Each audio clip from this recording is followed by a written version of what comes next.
नमस्कार। दिन भर की हाइलाइट्स जानने के लिए सुनते रहिए सुजस आवाज राजस्थान।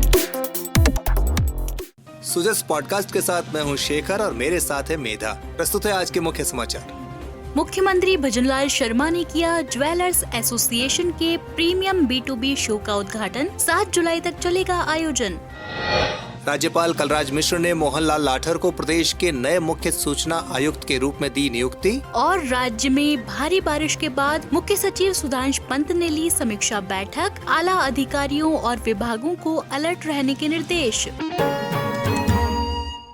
और अब सुनिए खबरें विस्तार से। मुख्यमंत्री भजनलाल शर्मा ने कहा कि गुलाबी नगरी जयपुर विश्व पटल पर रत्न आभूषणों के लिए विख्यात है। जेम्स ज्वेलरी बिजनेस राज्य की प्रगति में अपना महत्वपूर्ण योगदान दे रहा है, साथ ही रोजगार सृजन का भी मुख्य साधन है। उन्होंने कहा कि राज्य सरकार इस उद्योग को बढ़ावा देने और उद्यमियों के लिए व्यापार को सुगम बनाने के लिए निरंतर काम कर रही है। श्री शर्मा JECC सीतापुरा में आयोजित ज्वेलरी एसोसिएशन के जस 2024 का उद्घाटन कर रहे थे। इस दौरान उन्होंने कहा, देखिए, जयपुर की एक पहचान है। जयपुर ज्वेलर्स एसोसिएशन को मैं साधुवाद भी देना चाहता हूँ। जयपुर जवाहरात के नाम से जाना जाता है, ज्वेलरी के नाम से जाना जाता है, और जयपुर की पहचान आज की नहीं है। राजस्थान की पहचान भी ज्वेलरी को लेकर के आज की नहीं है। हमारे राजस्थान की यह परंपरा बहुत पुरानी परंपरा है। यहाँ आभूषणों बनाने की परंपरा भी पुरानी है। आज भी आभूषण हमारी संस्कृति का एक अभिन्न हिस्सा है। मैं इतना कहना चाहता हूँ, जयपुर के आभूषणों की ये पहचान आप लोगों ने, कुशल कारीगरों ने दिलाई है। यह पहचान हमारी और बढ़नी चाहिए।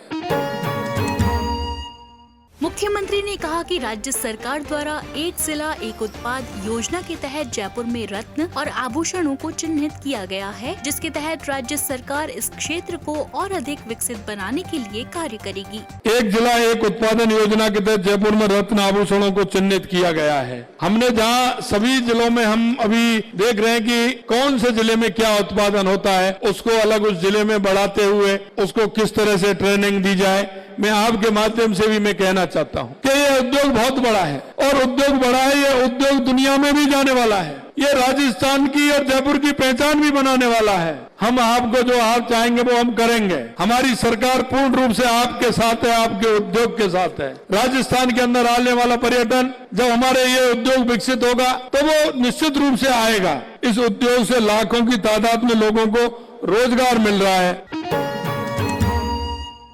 मुख्यमंत्री भजनलाल शर्मा का कहना है कि केंद्र सरकार के साथ मिलकर जेम्स एंड ज्वेलरी पार्क स्थापित किया जाएगा प्रदेश में, जिससे 1 लाख से अधिक रोजगार सृजित होंगे। उन्होंने कहा कि इस क्षेत्र में कारीगरों का प्रशिक्षण, नवीनतम तकनीक और शोध में निवेश को बढ़ावा देने की जरूरत है, जिससे ये उद्यम अंतर्राष्ट्रीय स्तर पर नई ऊंचाइयां छू सके। वित्तीय वर्ष 2023-24 में राजस्थान से कुल निर्यात लगभग 83,704 करोड़ रुपए का हुआ है। बहुत बड़ा काम है। इतना बड़ा व्यापार इसके आधार पर हुआ, जिसमें रत्न आभूषणों की हिस्सेदारी 11,183 करोड़ रुपए की रही है। यह बहुत बड़ा काम राजस्थान के और जयपुर के अंदर हुआ है। हमारी केंद्र की सरकार के साथ मिलकर जेम्स एंड ज्वेलरी पार्क स्थापित कर 1 लाख लोगों को रोजगार अथवा स्वरोजगार प्रदान करने का संकल्प लिया है। आपका ये भी काम जो आप कह रहे हैं, निश्चित रूप से सरकार पूर्ण रूप से सहयोग करते हुए इस काम को आगे बढ़ाएगी। आभूषण क्षेत्र को नई ऊंचाइयों पर पहुंचाने के लिए जरूरी है कि हमें अपने कारीगरों को मजबूत बनाना होगा। इस क्षेत्र में शोध एवं विकास में निवेश को बढ़ावा देना होगा। आप सुन रहे हैं सुजस आवाज राजस्थान।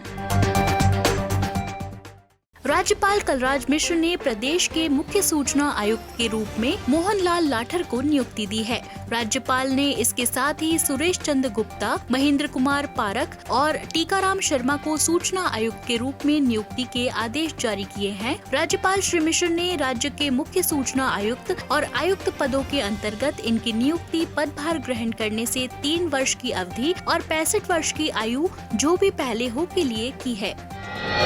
मुख्य सचिव सुधांश पंत ने कहा कि राज्य में हुई भारी वर्षा से उत्पन्न स्थिति आम जन के लिए परेशानी भरी है। श्री पंत ने कल VC के जरिए सभी संभागीय आयुक्त, जिला कलेक्टर्स और संबंधित विभागों की समीक्षा की। उन्होंने कहा कि संबंधित विभाग आपदा के समय कोई जनहानि नहीं हो, इसके लिए जरूरी तैयारियों के साथ स्थिति पर पूरी तरह मुस्तैद रहें। साथ ही आपसी समन्वय के साथ स्थिति की निगरानी रखें और फील्ड ऑफिसर्स अलर्ट मोड पर रहें। इस बैठक में मौजूद अतिरिक्त मुख्य सचिव गृह और आपदा प्रबंधन विभाग ने बताया कि आमजन आपातकालीन स्थिति में टोल फ्री नंबर 1070 या 1077 और 0141-222-7296 पर संपर्क कर सकते हैं। मुख्यमंत्री भजनलाल शर्मा के नेतृत्व में हरित राजस्थान की परिकल्पना को साकार करने के लिए कृषि विभाग लगभग 1,05,000 छायादार और फलदार पौधे लगाने जा रहा है। कृषि आयुक्त कन्हैयालाल स्वामी ने बताया कि एक व्यक्ति एक पेड़ या एक परिवार एक पेड़ अभियान के तहत कृषि विभाग द्वारा सभी जिलों में स्थित कृषि विभाग के कार्यालय परिसर और अन्य उपयुक्त स्थानों पर पौधे लगाए जाएंगे। इस अभियान को पूरे राज्य में आमजन की भागीदारी से सफल बनाने के लिए कृषि विभाग के अधिकारियों को निर्देशित किया गया है। विधानसभा अध्यक्ष वासुदेव देवनानी ने 16वीं राजस्थान विधानसभा के द्वितीय सत्र में गुरुवार को लोकसभा की तर्ज पर सत्र की बैठकों के दौरान मध्याह्न भोजन अंतराल की व्यवस्था दी। श्री देवनानी ने कहा कि लोकसभा की तर्ज पर राजस्थान विधानसभा में भी भोजन अंतराल का निश्चित समय तय किया गया है। इससे एक ही समय पर सभी विधायक गण भोजन कर सकेंगे और उसके बाद पुनः सदन में कार्रवाई में हिस्सा ले सकेंगे। शिक्षा मंत्री मदन दिलावर ने कहा कि प्रदेश के 66,000 राजकीय विद्यालयों के विद्यार्थियों को जुलाई के पहले सप्ताह में पुस्तकें उपलब्ध कराने से निःशुल्क पाठ्य पुस्तक वितरण का वास्तविक उद्देश्य सार्थक होगा। श्री दिलावर ने महात्मा गांधी राजकीय विद्यालय मानसरोवर जयपुर में आयोजित राज्य स्तरीय निःशुल्क पाठ्य पुस्तक वितरण समारोह में शिरकत की। उन्होंने शिक्षा सत्र के प्रारंभ में ही पुस्तकों का वितरण सुनिश्चित करने के लिए राजस्थान पाठ्य पुस्तक मंडल की सराहना की। उन्होंने बताया कि प्रदेश के सभी राजकीय विद्यालयों में आज निःशुल्क पुस्तक वितरण कार्यक्रम हो रहे हैं। बढ़ते हैं आगे। पशुपालन और डेयरी मंत्री जोराराम कुमावत ने कहा कि राज्य सरकार डेयरी व्यवसाय के जरिए किसानों, महिलाओं और युवाओं के आर्थिक सशक्तिकरण के लिए प्रतिबद्ध है। इसके लिए दुग्ध उत्पादन सहकारी समितियों के नेटवर्क का गांव-गांव तक विस्तार किया जाएगा। उन्होंने कहा कि डेयरी में भ्रष्टाचार या फिर मिलावट को किसी भी हाल में बर्दाश्त नहीं किया जाएगा और सख्त कार्रवाई की जाएगी। पशुपालन एवं डेयरी मंत्री कल विधानसभा में Rajasthan cooperative dairy federation limited के वर्ष 2018-19 से 2021-22 के वार्षिक प्रतिवेदन पर विचार के बाद अपना जवाब दे रहे थे। उन्होंने कहा कि राज्य सरकार डेयरी के विकास और पशुपालकों को आर्थिक सशक्त बनाने की दिशा में प्रतिबद्धता के साथ काम कर रही है। श्री कुमावत ने कहा कि पशु चिकित्सालयों में रिक्त पदों पर जल्द ही भर्तियां की जाएंगी। साथ ही न्यायालय में अटकी 900 पशु चिकित्सकों की भर्ती में भी प्रकरण का निस्तारण होने पर जल्द से जल्द नियुक्तियां दे दी जाएंगी। उन्होंने कहा कि राज्य सरकार ने एक बड़ी पहल करते हुए प्रदेश भर में 536 मोबाइल वेटरनरी यूनिट की शुरुआत की है। इसके लिए जल्द ही एक कॉल सेंटर भी शुरू किया जाएगा, जिस पर कॉल करने पर मोबाइल वेटरनरी यूनिट उपचार के लिए पशुपालक के घर पर पहुंचेगी।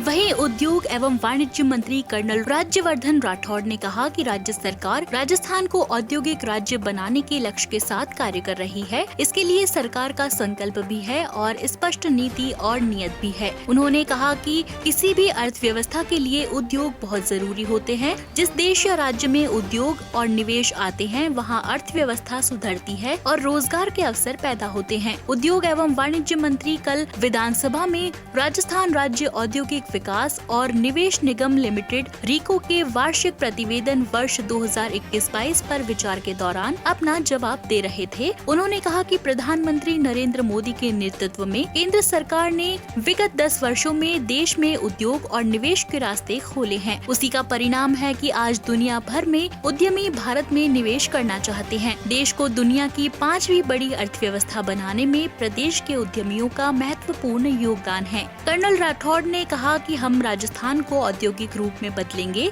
आत्मनिर्भर भारत के साथ आत्मनिर्भर राजस्थान भी बनेगा। राजस्थान सरकार का प्रयास, सही जानकारी हो आपके पास। राजस्थान सरकार के समाचारों, महत्वपूर्ण निर्णयों और सभी योजनाओं की सटीक और सही जानकारी आपको मिलती है सुजस ई बुलेटिन, सुजस वीडियो बुलेटिन और सुजस आवाज पॉडकास्ट के साथ। इसके लिए फॉलो करें हमारे YouTube channel DIPR Rajasthan official, Facebook page और X handle DIPR Rajasthan. Rajasthan सरकार से जुड़ी दिन भर की खबरों के लिए आप सुजस ऐप भी डाउनलोड कर सकते हैं।